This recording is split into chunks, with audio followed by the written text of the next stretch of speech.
Welcome back to Lost Legacies. A Hidden City Book Company production. I'm Matt. And I'm Sam. How's it going, Nailed Sam? it. It's going good. Going good. That's good. That's good. I don't know what's going on in Texas. The weather is beautiful. It's bright. It's sunny. It's not too hot, and the wind is blowing, which means my sinuses, my allergies are going crazy. Yeah.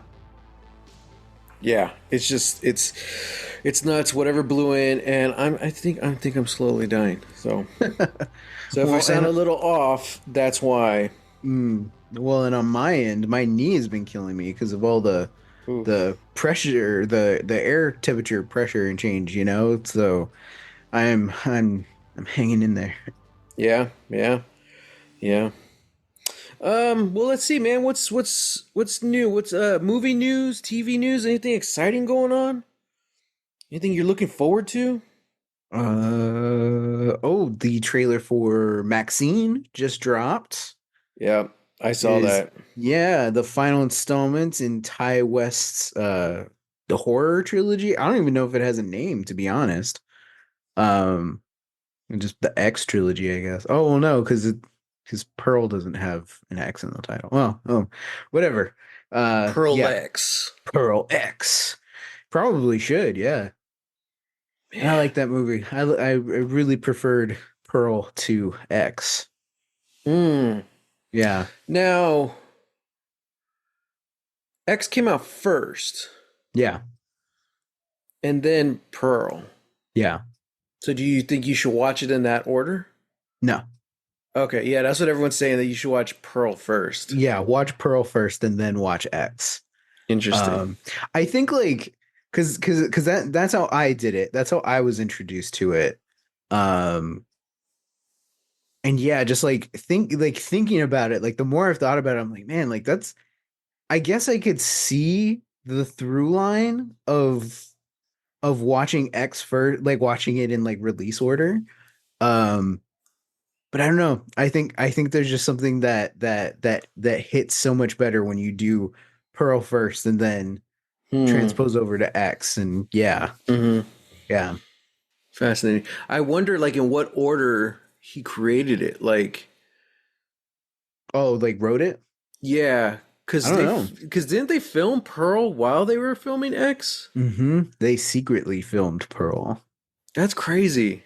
Mm-hmm. I love that. So, yeah, like I'm really curious. Like, did he actually write X first?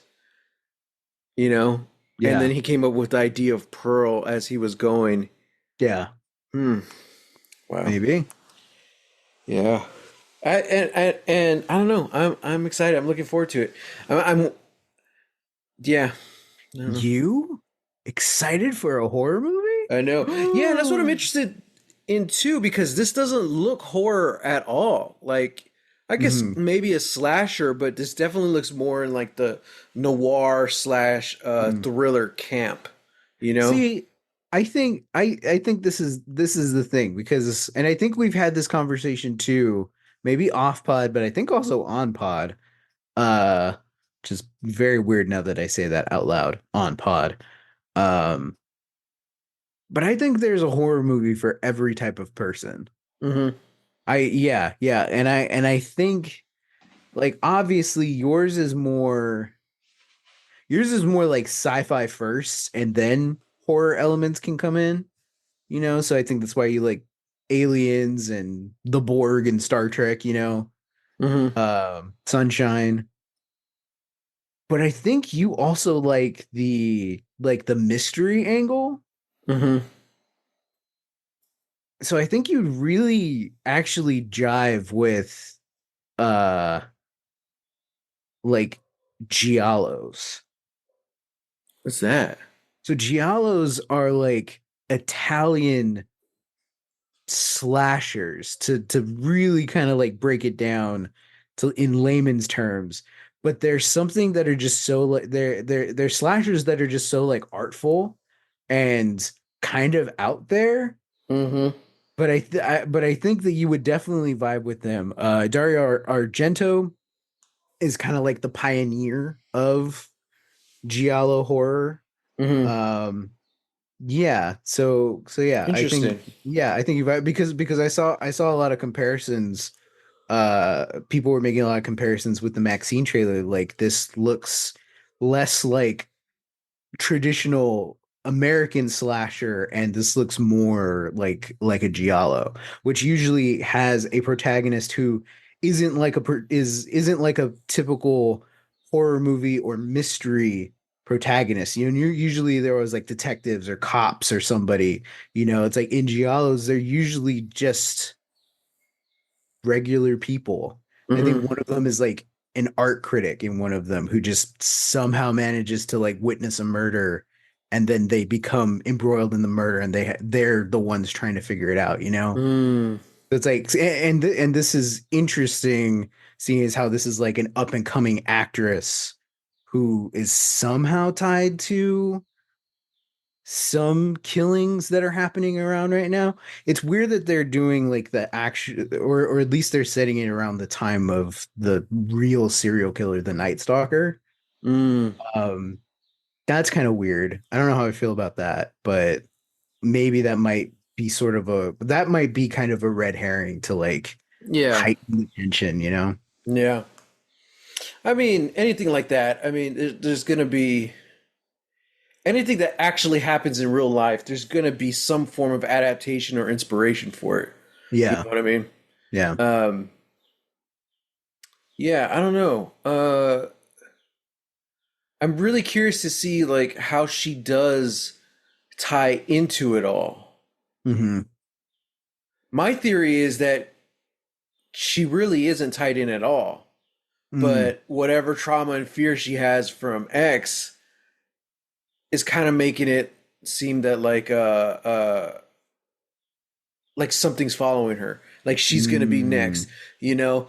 Yeah, And yeah. in her struggle to one survive and two become a star, she's gonna end up getting in so deep it's gonna look like it's her, and Mm. she's gonna kill as many people as possible to make it not look like it's her. Okay, okay. Yeah, that's my theory. Um, and then who knows? Maybe we'll never actually find out who the killer is. But she'll go down. She finally gets her fame because she goes down in history as Maxine, the killer. You know, Yeah, yeah. the porn star turned killer. Hmm. I like it. Yeah, that's my theory. I like it. All right, we're gonna come back. When does it even come out? Mm-hmm. I think it's like August or something. Cool. Yeah, so They we'll make an come back. excellent Halloween movie. There you go. We'll check back during our Halloween spooktacular. Yeah, yeah. Yeah, man, that's cool. So, I saw Dune 2.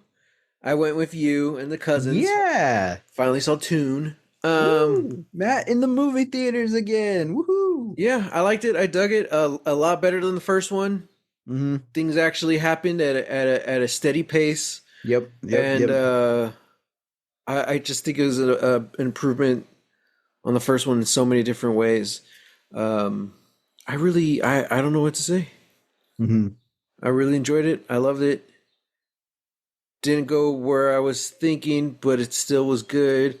I do love how, and of course they've been talking about this since it came out. I do love how it's kind of not based or focused, but it really takes like Zendaya's character, like her perspective. You know, Yeah. I never read the novels. I never really seen the other movies. Mm-hmm. Um, Actually, I think I've seen the sequels on the Sci-Fi Network more than I Yeah. saw the originals. Yeah, like the But sci-fi children of Dune. Yeah. yeah, with James McAvoy, Yeah. and a very very emotional scene where he's reunited with his father, Paul. And I'm like, Mm-hmm. oh man, I was like, this is really good, and the music was great. Uh, but then there's the really cheesy scene where he runs super fast, and it's really horrible Those special effects. early 2000s effects. Yeah, man.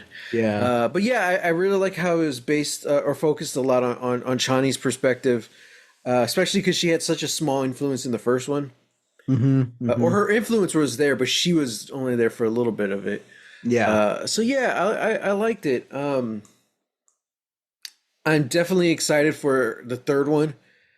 Want to see where it goes because I know things get crazy in this series. So I don't know how much of that is going to be in part three, or how much of that was in the later books, or what. Yeah. I I also don't know. So like I have a weird thing where like I hyperfixate but only on like a specific point Mm-hmm. of things. So I feel like for Dune I just focused on Dune, just the first one. Mm-hmm. So I know a lot about that.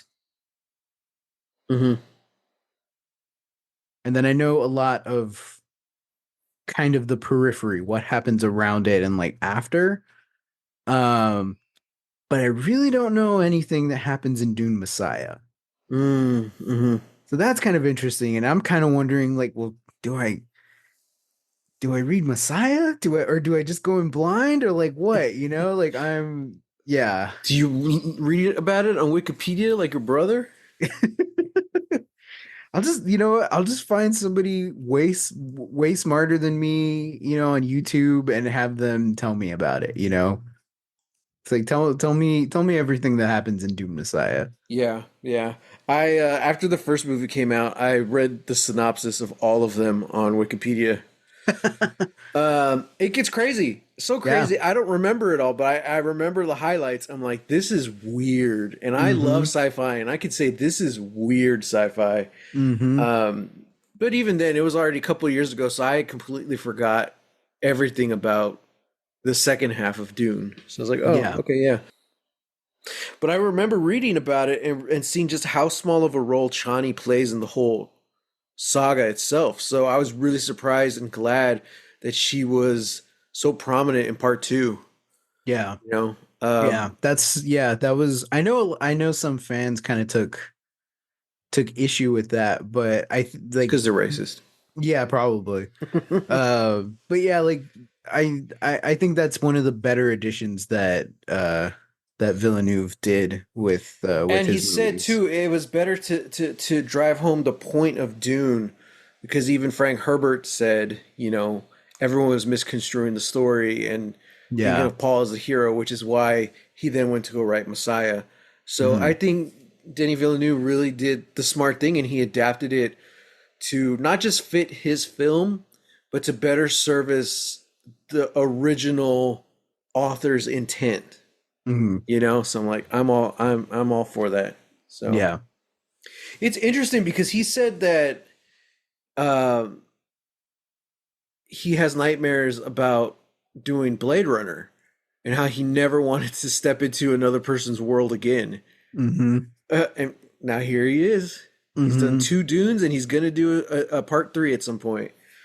And So it's crazy because I think he also wants to do Rendezvous with Rama, what's which that? is now I've never read it, so I have absolutely no idea what it's about, but from what I understand, it is Arthur C. Clarke, author of 2001: A Space Odyssey. Hmm.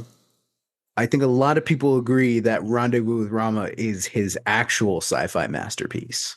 Oh, interesting. Yeah, and this has been a project that a lot of different directors have wanted to make over the years. David Fincher was in the running to do it uh, years ago. Hmm. Yeah, he says that's one of the sci-fis he would love to tackle and just never has. Interesting. Here's Yeah, here's when it comes to adaptations and stuff, we talked about it several years ago when we first watched Dune, and our kind of vibe was like, yeah, it was good, but yeah, now, even though we're finished with Dune, it took two movies, but we're finished with Dune. I still don't understand why this was considered unfilmable.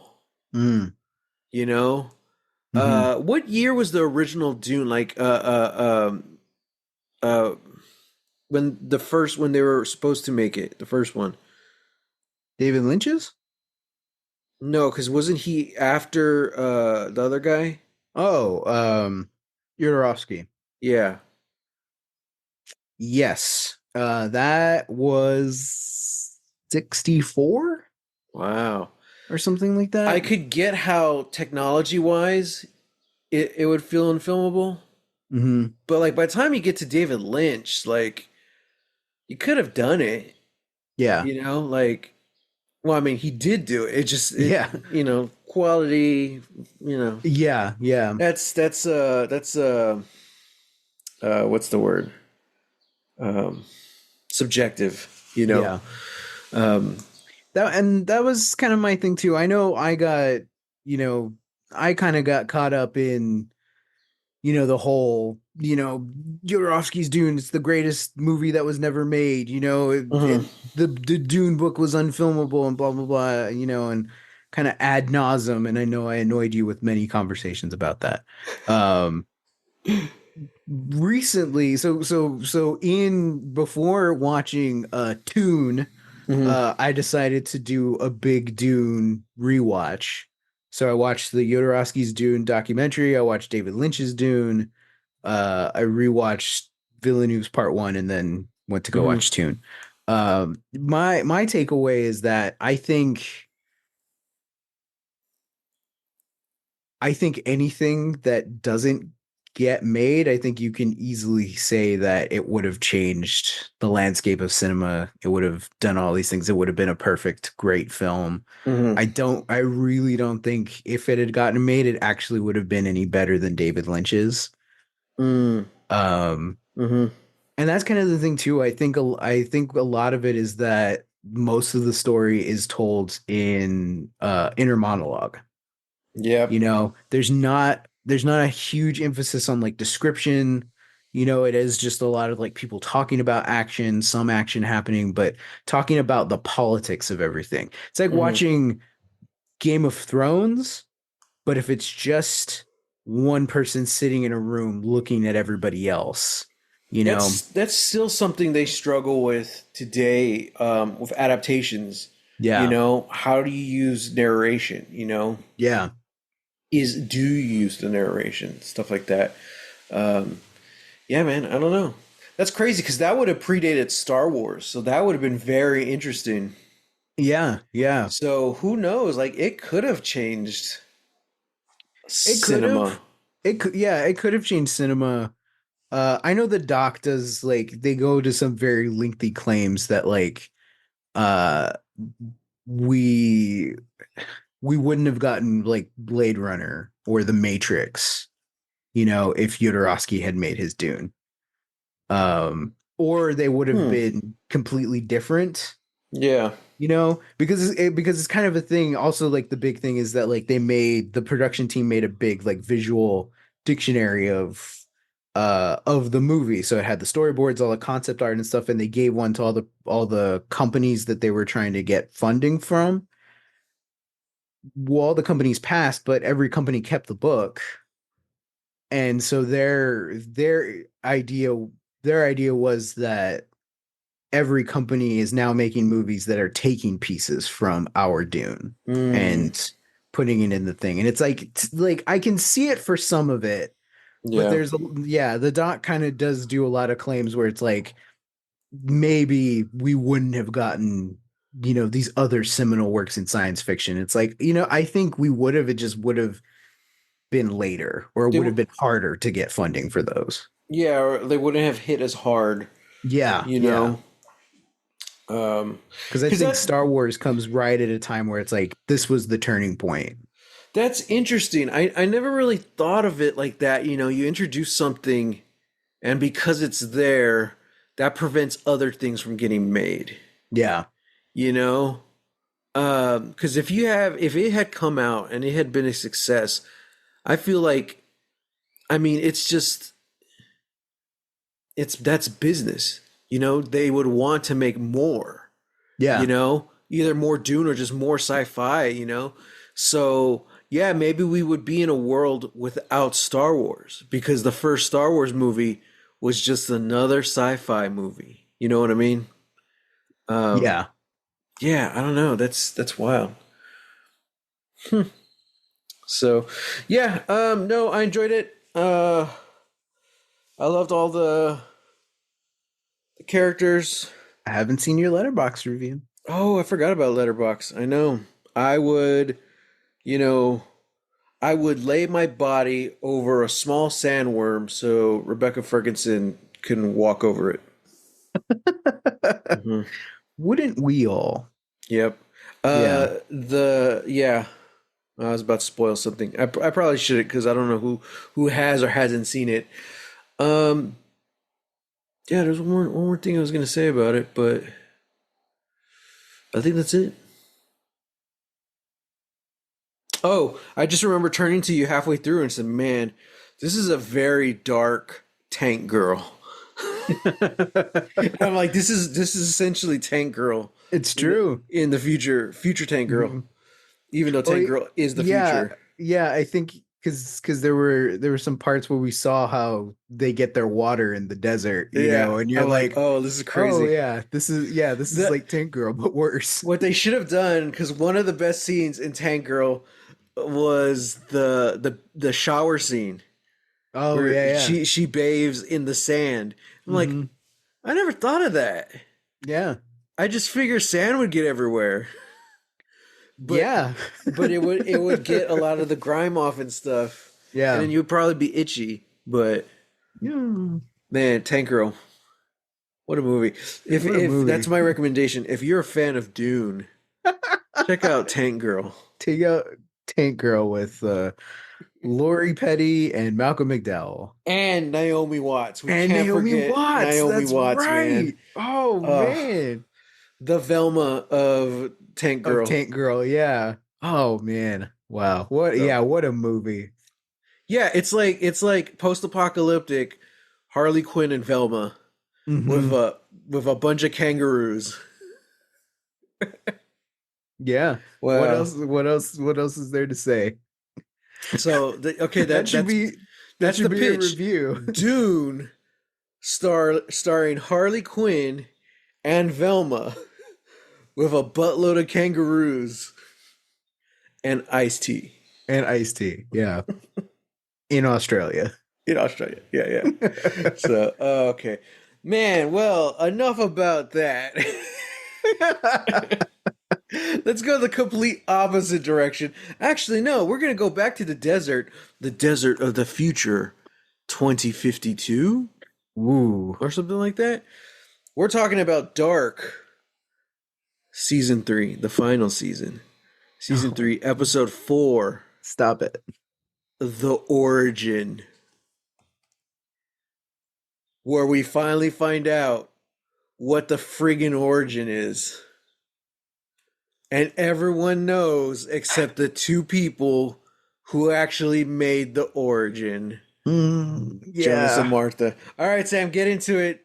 You're making faces, and I'm probably going to agree with you on this one. It's wild. It's crazy.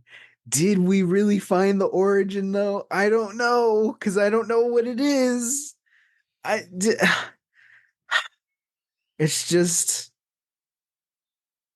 it's crazy. It's this episode was you want to talk about dark. This episode was dark. Dude, yeah. Halfway through, I'm like, God, this is really dark. I'm Yeah. like, these past two episodes have been rough. Like, Hmm. this season's very interesting because it started off strong and it's still strong, but like the first two seasons, like it's still fun. But now Dark is stepping into some territory where it's just like, oh man, Yeah. this is bad. It's not good, man. Like, It's all the stuff that popped out in the first two seasons of like, yeah, like time travel sucks. yeah, And but that's like instead of it being like well, not really like an afterthought, but just sort of like a this is a thing that we're like gonna touch on, or something like that. It's like, no, that is kind of part of the whole conceit. Like the time travel is awful. yeah, yeah, Um, yeah. Um, y- yeah, yeah. yeah. It's a part of me is kind of wondering, like, is it is the reason it's awful because it's unnatural, you know? Mm. It kind of like going back to our boy Dr. Ian Malcolm, you know. They they thought about if they could, they never thought about if they should, you Mm-hmm. know. And we've kind of mentioned it before, I think, back in season one. Like, what if time travel, instead of something being like the butterfly effect, like, oops, stepped on a butterfly, everything changes, you know? We're Mm-hmm. all evil in this universe. Like, no, what if it's just like a perversion of time? You know, what if time is something that's like, I guess you could think of it as something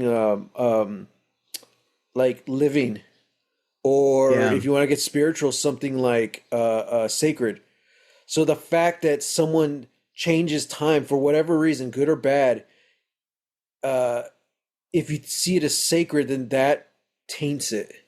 If you Mm. see it as like time being something that's actually alive, then you're like, okay, you're kind of poisoning it, you know? Yeah. So instead of changing something that's super big, it's changing little things that have bigger consequences, like the fact that we're saying there's so much infidelity in this show, you know? Mm-hmm. Is that a result of time travel? You know, Mm. not so Yeah. much that like, oh, I stepped on a butterfly, which means my dad's gonna cheat on my mom, but it's more like no, it's more like just their morals are more loose, Mm-hmm. you know, and a tainted universe means tainted souls, tainted people, you know. Mm-hmm. It's that thing we've talked about last season, temporal decay. Yeah, You know, yeah, the tampering of time, and especially in one concentrated spot for so long, just seems to irradiate the the land then and the people in it, you know. yeah, yeah, yeah. Um yeah. Which speaking of, I think is kind of an interesting conceit, thinking about just how many times like pregnancy came up in this episode. A lot. Yeah, A yeah, yeah. lot. A lot. And you know, I think that's a thing too of like everything repeats, Mm-hmm. you know, and maybe that's also like a side effect of temporal decay. Uh the fact that these patterns are going to keep repeating. And obviously, you know, like I'm not saying like pregnancy is a result of, you know, messing with the time stream, but I think it is the fact that so many of these births just don't, they seem questionable. Well, that's kind of the big thing. There is some info dropped on us as far as what the origin was and all that stuff, and Mhm. essentially a big part of it is, which we find out, the three people, the three guys, they don't have a name. Yeah. So so nameless. If nameless is the origin, what does that mean? Yeah. Because it really seems like after this episode, all clues. I don't know. Everything's indicated that Nameless was Trante's father. Yeah. So this whole show, we've been talking about like, oh man, all this is happening because Jonas is this kid who shouldn't exist. He's a time baby. Mhm. If Nameless is Trante's father, Trante's a time baby, Mhm. which means Ulrich is a time baby, which means Which all the means Nielsen's are time babies. mhm. So essentially, like, if Nameless is the origin, none of these characters should exist. Mhm. And that's just wild, man. And then the fact, like, we were saying, oh, Jonas, he shouldn't exist. He's the boy created by time. Now we found out Martha as well shouldn't exist. So if you have these two people who shouldn't exist create a life, that's just, oh man, like Mhm. crazy. Like I don't even know what to think about that, you know? Especially if it is bad, because this show is definitely portraying, like we said, time travel as a bad thing, as a negative thing, as a decaying thing. So you have these two elements create something new. What is that? Is that an abomination?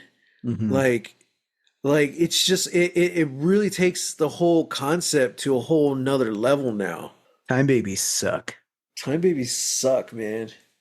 And it's not Oh, their fault. yeah, it's not you their know? fault. It's really not. And I feel like if I'm remembering correctly, if I'm remembering my science correctly, if you take two negatives, you're supposed to get a positive, right? Mm, I don't remember. I because I feel like that's the thing. It's like, positive and negative. I It's like think the if both positive always kind of like wins out. yeah, kind of. So it's Yeah. like yeah. But well, it's not necessarily like a winning out, but it's like it's a balance. Yeah. Like anything that goes against the negative that isn't a negative, it will come out as a negative. So like a positive will come out as a negative if those two are put together. But a negative and a negative, those are two charges or something that are alike, and out of that comes a positive. Oh, I see what you're saying. Yeah, yeah, yeah. Yeah. Yeah. Now, I could be wrong. It's been a while since I've been in a science class. Yeah. But I think that's the general idea. So theoretically, wouldn't it make more sense, not narratively, but like, actually scientifically, if we got into the science, wouldn't two negative things or two things that shouldn't exist, shouldn't they create a thing that is a positive or should exist? Maybe. I don't know. So I maybe nameless, even though they're doing some really heinous shit, even though they're doing some really crazy stuff, maybe they're supposed to exist.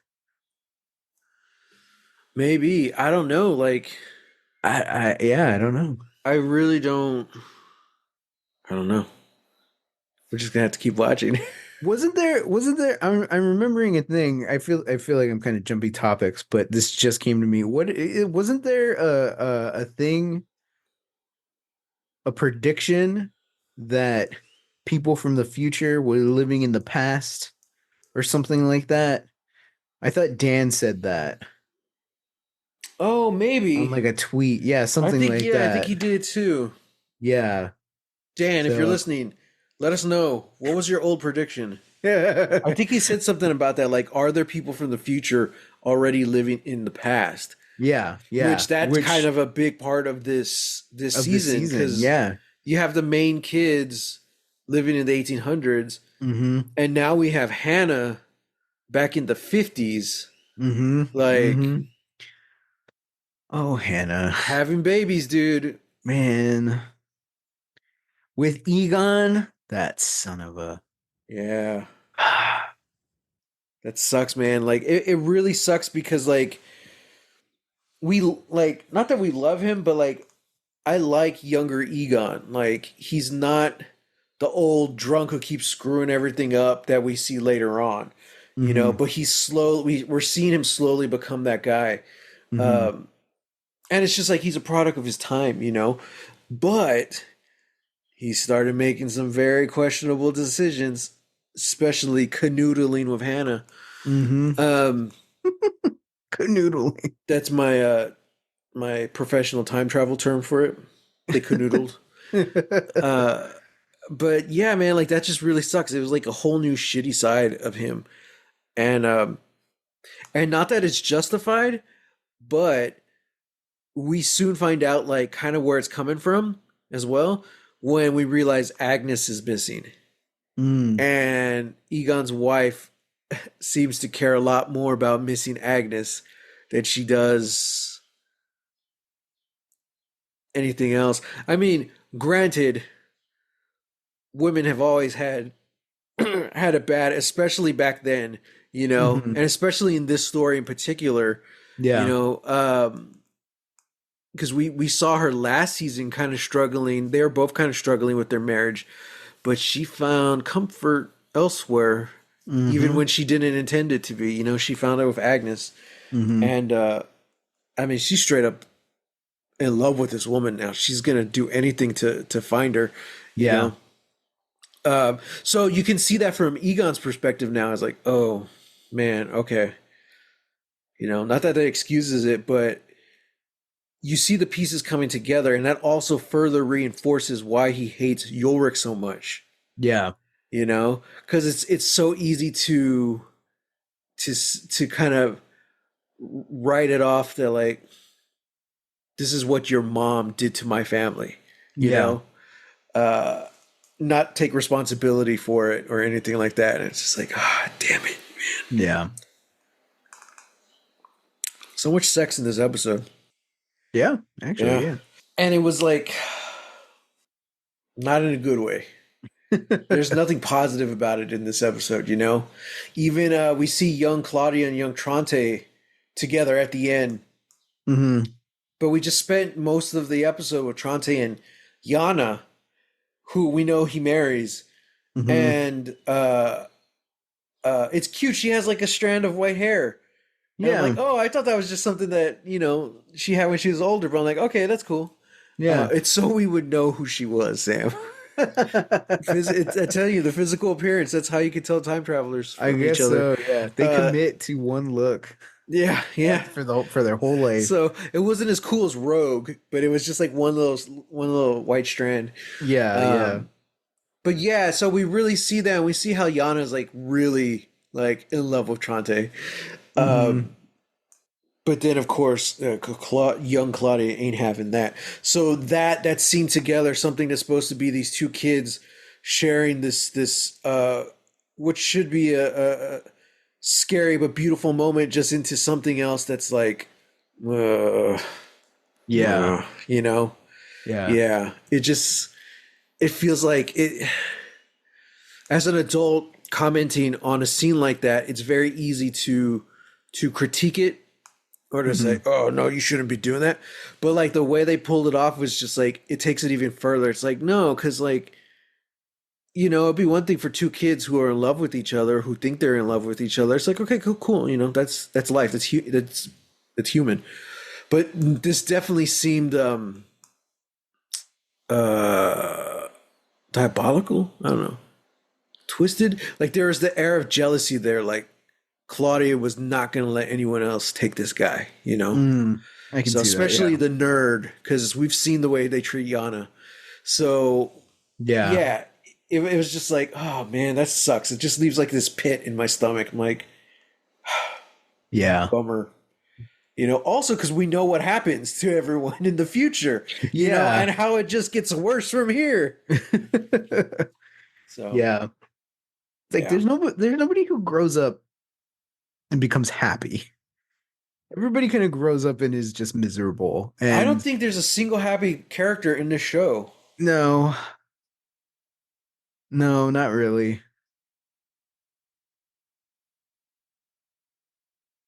Yeah, Yeah. there Yeah, really no. isn't. We both just like paused to think about it. It was like, no, yeah, everybody's life is miserable in this I'm even show. thinking about like the side characters. Mm-hmm. I'll say the female cop. There's only one besides Charlotte. And she's just kind of there doing her job. She seems like she kind of has like a good personality. Oh, Mm-hmm. her and the female the mortician who works with the cops. Oh, okay. Yeah. Sure. Sure. But I mean think about that. 3 seasons in, they've probably had two or three lines, both of them. Yeah, the whole time, yeah. There's other characters who have had the equal amount of lines, and we can tell that they have shitty lives. Yeah. You know, Yeah. so those two, yeah, in my head canon, they're a couple. They're together. They're keeping each other happy in this dark pit of a hole I before like the it. nuclear reactor goes off. I like it. So lesbianism leads to happiness, is what you're saying. Yeah, apparently I love it.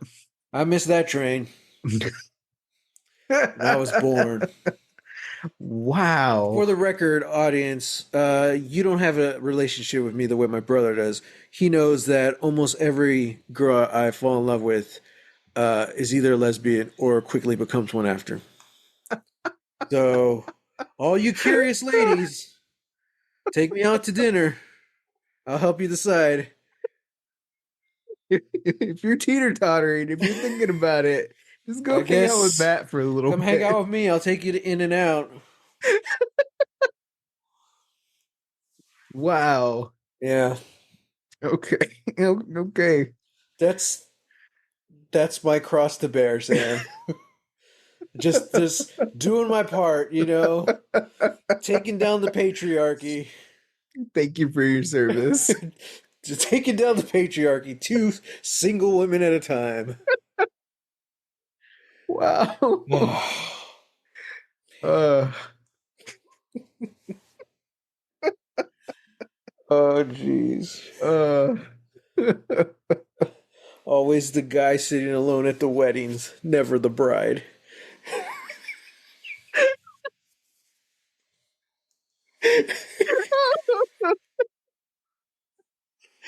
Oh Oh, no. wow. But after watching these last couple episodes, it could always be worse. Yeah, that's true. Yeah, yeah. You could be stuck in one of these miserable marriages, Jeez, man. relationships. I could be Yeah. stuck in any one of these time loops and things would suck. Yeah. So this is it's not really a spoiler, but I've talked about it No. before. Russian Doll, uh, Oh, okay. starring Natasha Lyonne. It's Mm-hmm. and the showrunner who's doing the Star Wars: The Acolyte. It's one of my Oh. favorite. It is my favorite time loop stories. That's Hmm. essentially what it is. Natasha Lyonne's character, she dies and she wakes up to live the same day over and over again. What's interesting about it, though, that kind of reminds me when we were talking about time decay, is that as the show goes on, it's like 8 episodes or whatever, and she keeps looping over and over. You start to notice that everything around her starts changing. Hmm. Basically, all I'll say without spoiling anything is like there's less and less people. And a big part of the story is it takes place on her birthday. She turns 38 or something. I don't know. Hmm. Um, or 39, something like that. So it's a big one. It's like, oh, this is your last birthday in your 30s, you know? Yeah.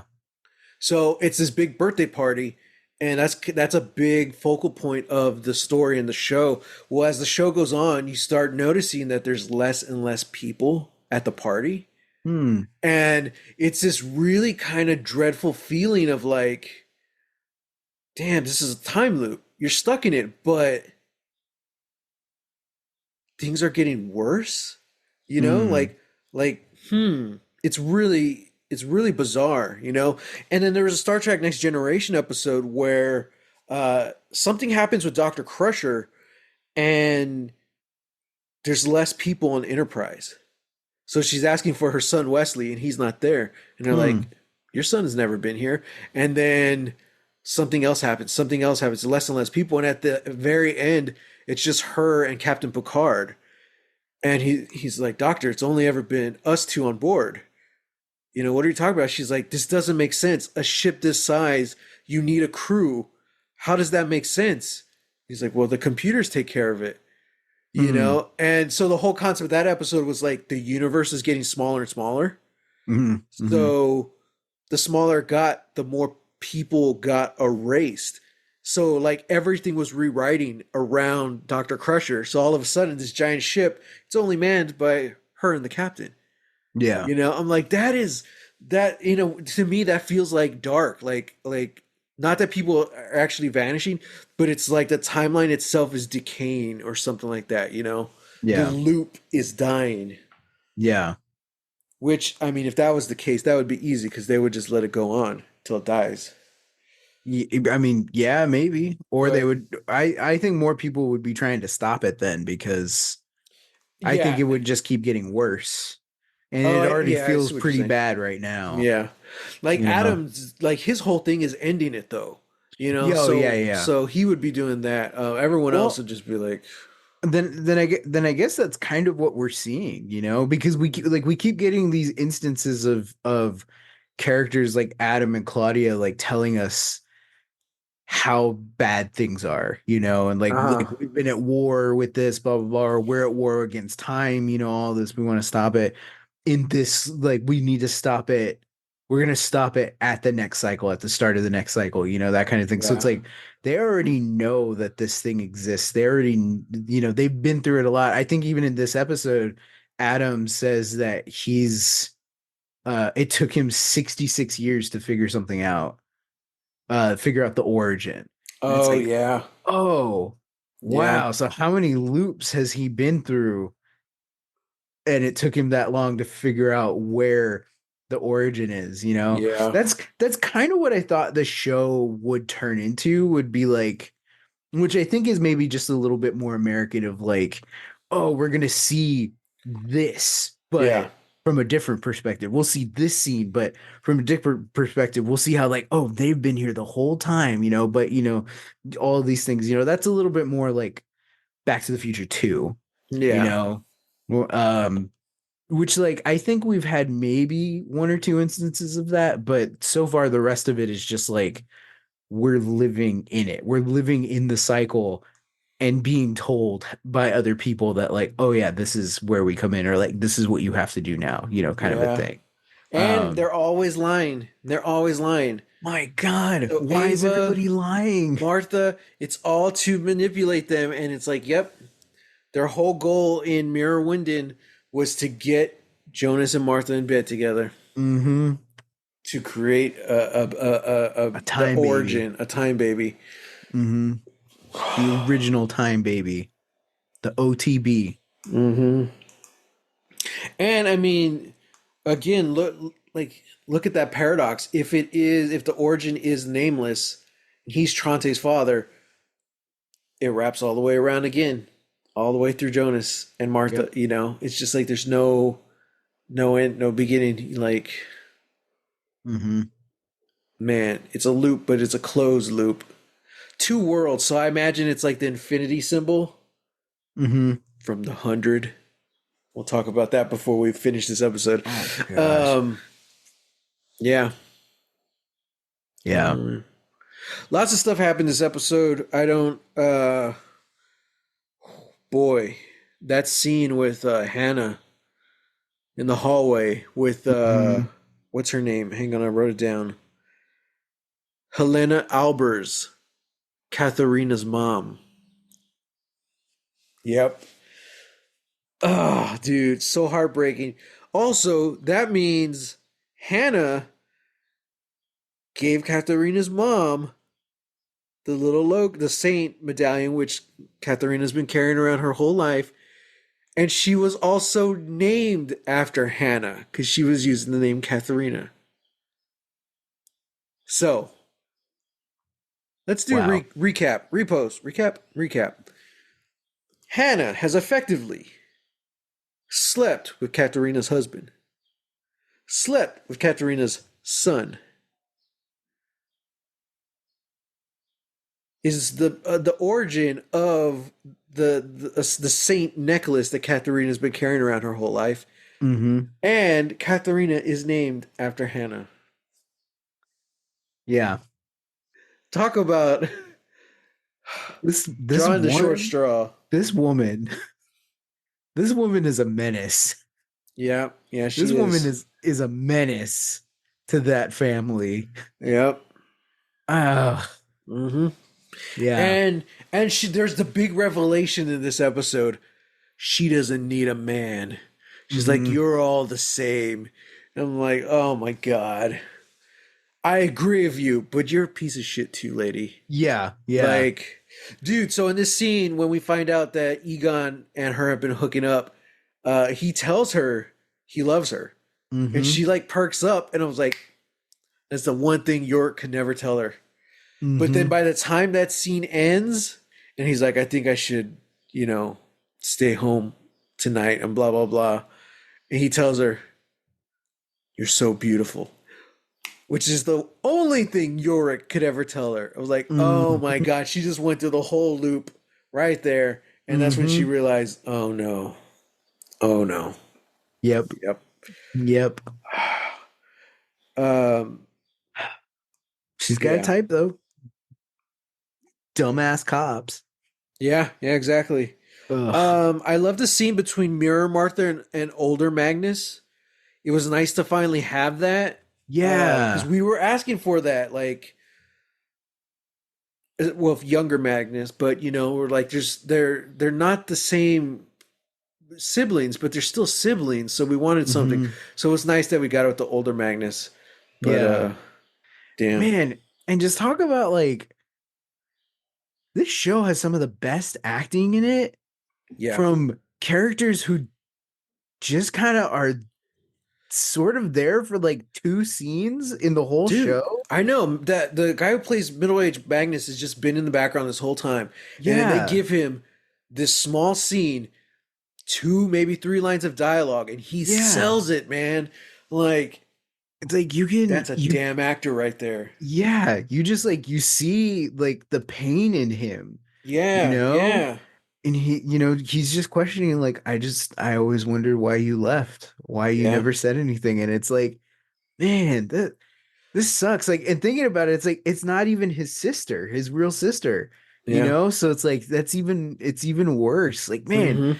just yeah, the once again, the casting phenomenal, Yeah, but yeah, just even I guess like just the writing of it as well, like giving these characters so many little lines, because I'd say yeah, even like Agnes kind of gets not really the same sort of power in her in like the two scenes that she's in, but she doesn't get any dialogue this whole episode, and yeah. yet she's here, and yet so much emotion is being conveyed with her actions. I want to see the And scripts. I want yeah, to see how much the writers put into the script yeah, to motivate some of this, because generally, the way you're taught to be a screenwriter, you don't write anything you don't see. yeah, So, how do you write a scene like that? A scene where Agnes has no lines of dialogue. You just need to get it across what she physically looks like, what she's physically emoting, and then hmm, boom. I like it when the Oscars, when they would do the awards for screenwriting, they would read little clips of it. I'm like, oh, that was cool, man. yeah, Just to hear that. But yeah, I don't know. I'm really curious about that. How much of that is actually in the script? How much is it from the director? There's one director through this whole thing, which is yeah, to benefit, and yeah, one. There's multiple writers, but there's one main writer through the whole thing, which is to its benefit. hmm, Um, so yeah, I'm really curious, like what the dark scripts look like. yeah, So, and then you have Lisa Vicari, who's played three different versions of Martha in this show, hmm, technically hmm, two, but you have like Mirror Martha who knows what's going on, and Mirror Martha who's freaking out because she doesn't know what's going on, you yeah, know. But of course, it's revealed everyone's lying. Jonas has to choose between two worlds. yep, You could save Mirror Winden or you could save your own. I was like, oh, jeez. hmm. I'm just, if you didn't realize, I'm going through the You're bullet list of going, my notes yeah, here. yeah, How yeah. does Scargirl know Agnes? Because they had a beautiful farewell scene Mm-hmm. when Agnes goes jumps through time. Mm-hmm. I had a theory. It didn't make sense, but now my new theory is Scargirl is Agnes? I'm putting that Question under your mark. predictions. I don't know how she got rid of the scar, but Scargirl is Agnes. That's your prediction. It's in my notes, so it's set in stone. all right. Yeah, man. Um, Jonas and Martha, though, the scene finally when they finally get together, such a beautiful scene. Like they go to his bedroom, Her uh, bedroom. her bedroom. Mm-hmm. No, it's his. No, it's Bec- hers. because Oh wait, It's you're right. You're right. yeah, it's in the mirror because it's on the other side. That's It's right. flipped. Adam takes her to his, which has been blown to hell, because that's where you see the picture of uh both of them and Bartosh. That picture Yeah. they took.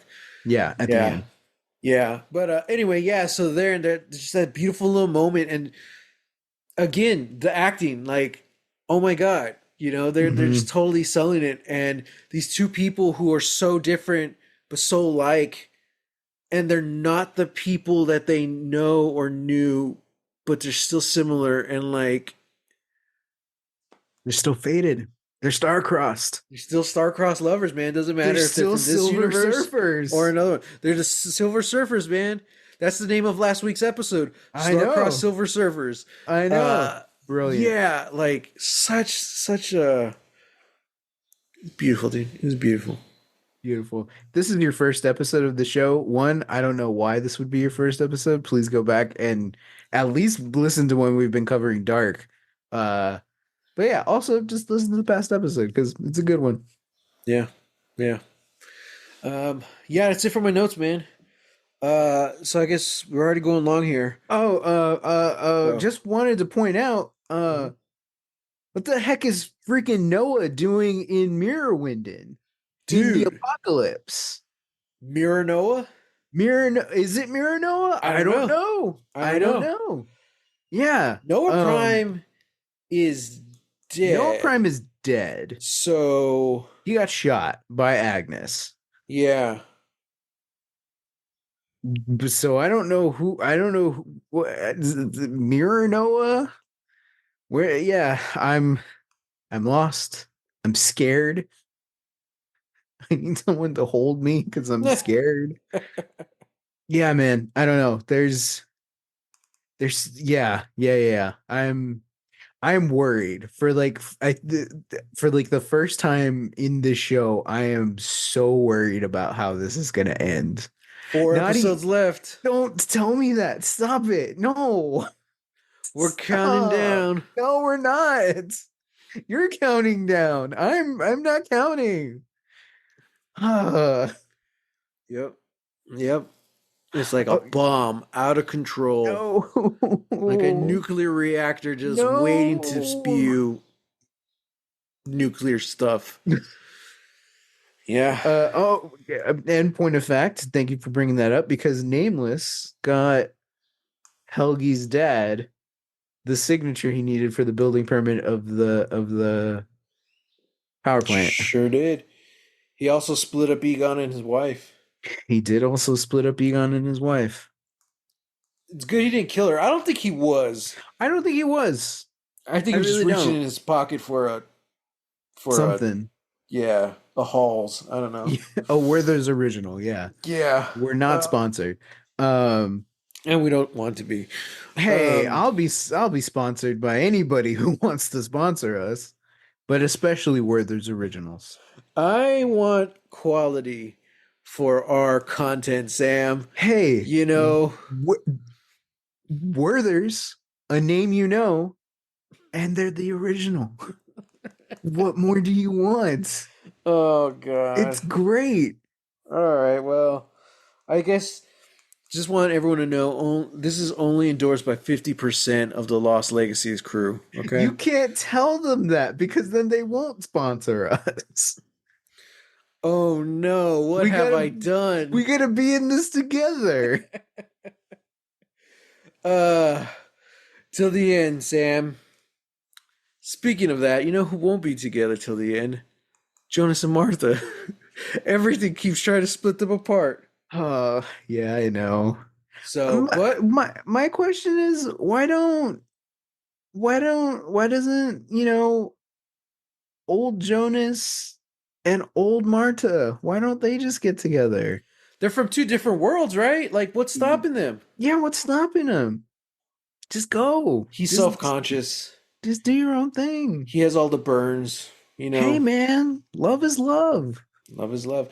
What were they saying that you can't what? You can't know the reason why a heart does what it does, or I don't know. Oh yeah. I should have wrote it down. Dang it. They said it like 3 times this episode too. It's Mhm. like, I'm gonna remember that. Nope, I don't Mhm. remember that. You can't explain the complications of the heart or something like that. Yeah. I mean, yeah, that's true.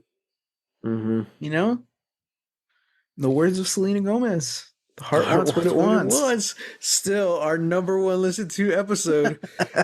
So I use Buzzsprout for all the like our behind the scenes podcast stuff, Hmm. and I finally downloaded the app. You could do so much more in the app than you can on the desktop. It's ridiculous. And I looked it up. Sure enough, to this day, our top listened, our top downloaded episode was "The Heart Wants What It Wants," which was like season 1, episode 11 of Hmm. Lost. It's so weird. Hmm. I'm like, wow, okay, Wow. all right. So Sure. yeah, well, I'm sure we'll get all our questions answered next week when we get into Dark season 3, episode 5, Life and Death. A visitor delivers a warning to Claudia.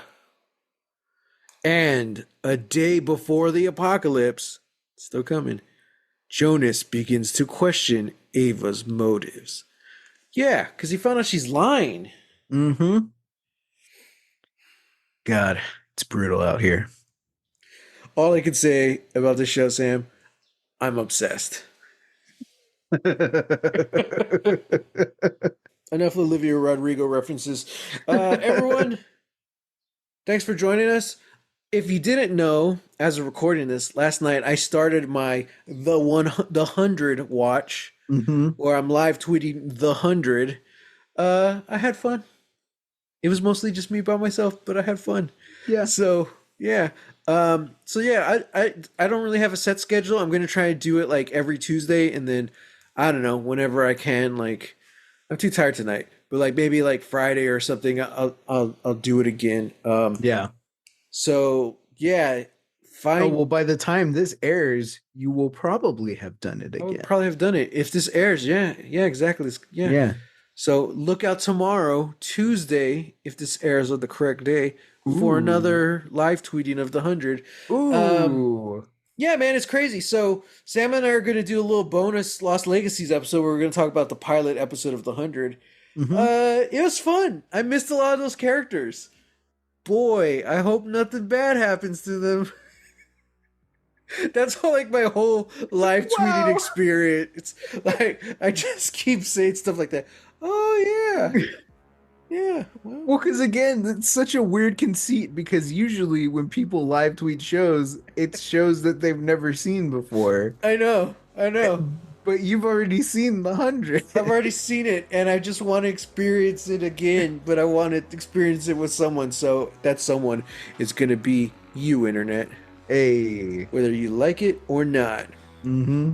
So keep a lookout for that. So you can find that on Twitter as always. We're just hashtag Lost Legacies. So I use that.